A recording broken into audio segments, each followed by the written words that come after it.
It's that time again. Ooh, it's my favorite. It's your favorite. Here we go. Apropos of Nothing, the bedroom story. I feel like there should be music right here, like do do do do do do. I don't know what the music would be, but if you make music, let me know because I might order a commissioned music piece. Okay, but first, before we get going, please like the video and subscribe to the channel. Turns out, I found out recently, you're supposed to like each video individually. I thought like if you hit like on Monday, you was good all week, but no. You have to like each video individually. It helps me out a lot. Okay, thank you so much. Look, I don't know what I'm going to call this story. I think the bedroom story, the window story. Let me just tell you what happened, and then we can decide what we're going to call it. Okay, so look, and for the uninitiated, Apropos of Nothing is just like a random story that pops into my head that I want to share with my true crime friends, but it's not really true crime related, but I want to tell the story anyway because I like telling stories. So look, this is what happened, 100% true story. We've been living in this house for 18 years now. I've lived in the same place for a really long time. So it's me and my husband and our three youngest sons. My oldest son is like off and grown, whatever. So the oldest son that we have at home, I refer to as my oldest son, but he's not technically my oldest child. Okay, so anyway, my oldest son is ADHD and dyslexic, and he has a lot of my personality. I find it annoying, but I adore him. But like, whew, child, the last thing you want to do is live with yourself. He does not do anything he does not want to do. As a result of the ADHD, I suspect, I don't know, maybe this is just him, his bedroom is a disaster. It's a mess. To the point where, like, it used to be like, you got to clean your room, you got to clean your room, you got to clean your room. And he would clean his room, but then his version of clean was not my version of clean, and it was driving me out of my mind. So I was like, okay, we're going to come up with a compromise. This is what we're going to do. You're going to clean your room, and I'm not going to micromanage your cleaning. And as long as like the mess and the smell and the whatever stays on that side of the doorway, I'm not going to say nothing about it. But if it comes out into the hallway, if it comes into the bathroom, wherever, then I'm going to have a problem with it. Okay, we make this deal. So fine. So I'm like, this is great. He keeps the bedroom door shut. I keep my sanity. It's all working out just fine. Plus, I got a full-time job. I'm cooking dinner. I got dogs. I got other children. Like, it's stuff going on, right? My husband wants things from me. So I'm just like, okay, cool. This is how we're going to do it. And then one year in the summertime, I'm like watering the garden and doing the front flower beds. And I'm like, what is this stripe down the front of my house? There was this weird like green stripe down the front of the house. So I got like the power washer hose thing and I clean it off or whatever. And it's fine. It stays gone for like all that year. Then the next summer, I'm like, there's that green stripe again. I don't remember if it was green or it was brown. It was this weird stripe. So for maybe 4 or 5 years in a row, I cleaned this stripe off the front of the house. And I was like, it does not make any kind of sense to me. But I was like, we did get new siding a couple of years ago. Maybe the siding has like a leak and maybe it's rust. Like I could not tell what this was.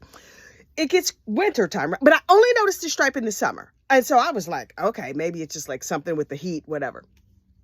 Wintertime comes and my son says, my room is cold. And I just had gotten to the habit of not going in there because to me, his cleanliness habits, disgusting. And I can't deal emotionally. I can't take it. So I just don't even go in his room. So I go and I was like, oh, you moved your room around. Cool. Like I didn't even notice he had moved the furniture around because the door is always closed. So he's like, my room is so cold. And I think it's because my window doesn't close all the way. So I was like, oh, okay, cool. So let me see if I can fix it. So I go and I was like, kick a path for me though. Cause I'm not stepping over socks and school books and computers and whatever else. Just like, I need to be able, if you want me to fix this, I'm gonna go in there, I'm gonna go to the window and I'm gonna fix it. And that's it. And he was like, no problem. And I go in there and the room's not bad. I mean, it's not clean, but it's not bad. So I'm like, okay. So I move his bed out of the way because his bed is underneath the window. And I'm like pulling on the window and pushing the window. And right, you could get the window closed, but it wouldn't lock all the way because something about it wasn't seated properly. So I'm like, it's freezing cold. So I'm trying to do this quickly, right? So I'm taking the window out and I'm reseating it and whatever. And I'm cleaning it top, cleaning it in the bottom. And then the track inside the bottom of the window, the reason that it's not closing good is because like the track there is dirty. So I go get some cleaners and some, bucket, water, soap, whatever. And I'm cleaning it. And I was like, that stripe that we see down the front of the house is also inside. Like, what is this? So I call him and I say, Justin, not his real name. Justin, what is this? And he was like, I don't know. And I was like, okay, whatever. I'm not thinking anything about it. Get everything cleaned out. I close get the window closed. Everything is fine. And then one of my other younger sons says, I thought that we couldn't eat in our rooms. And I was like, you can't eat in your rooms. And he was like, why does Justin have all that food in his room? And I was like, Justin? So I was like, take all the dishes, whatever is in, I don't even want to know what's in there. Just take it out of your room. So he takes the stuff out of his room, and his brother's like, he still has all that apple juice under his bed. And I was like, juice boxes, I swear to God, these kids.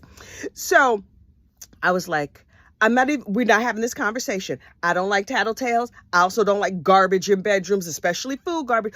Go get the apple, whatever it is, get it from under your bed. I'm thinking juice boxes, because we always had juice boxes for the kids' lunch.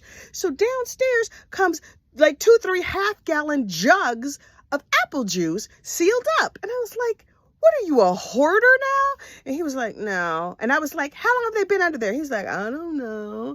And I said, well, empty them out, because they're probably like, that's going to be moldy, whatever. Because it was clear the seal on the bottles were broken. And so he pours them out, and I'm like, what is that? Justin? What? Justin? He was like, I mean, and I was like, what is in those bottles? Turns out, pee.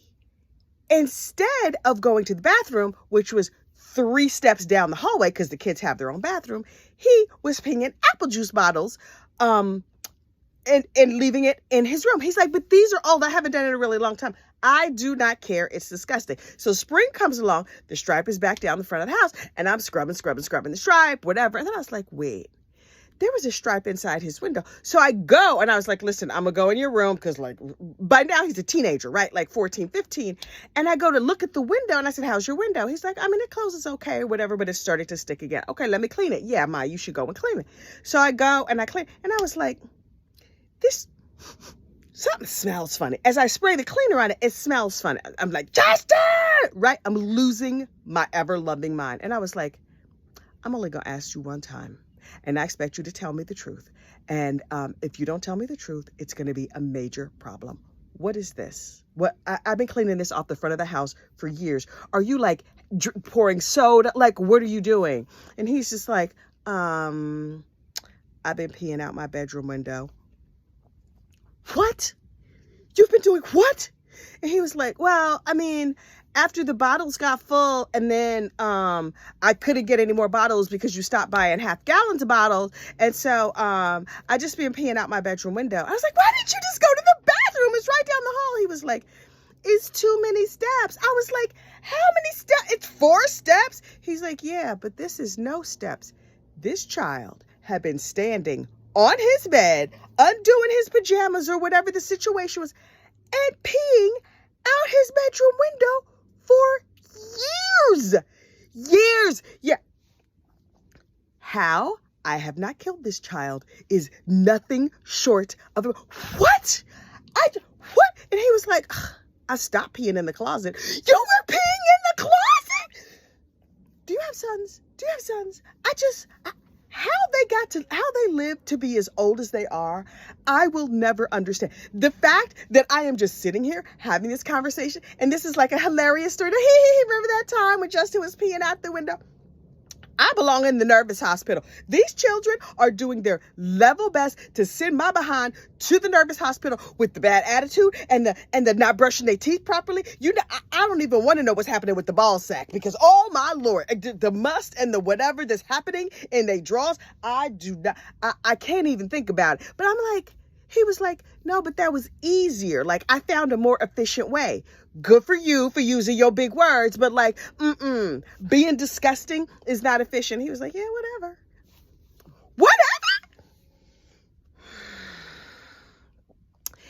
It takes all the earnestness at my command not to kill these children some days.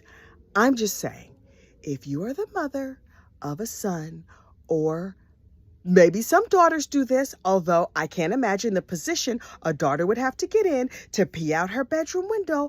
I'm just saying, how I've kept my sanity is beyond me. Now, the good news of this story is that he's now fully grown up. This child is now 25. He's a productive member of society. He has a good job. He has a good education. He's kind to others. He brushes his teeth. His room is still a mess.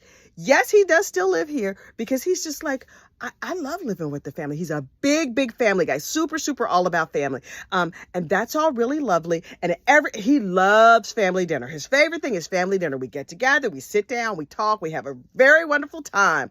But that peeing out the window thing just about pushed me over the edge.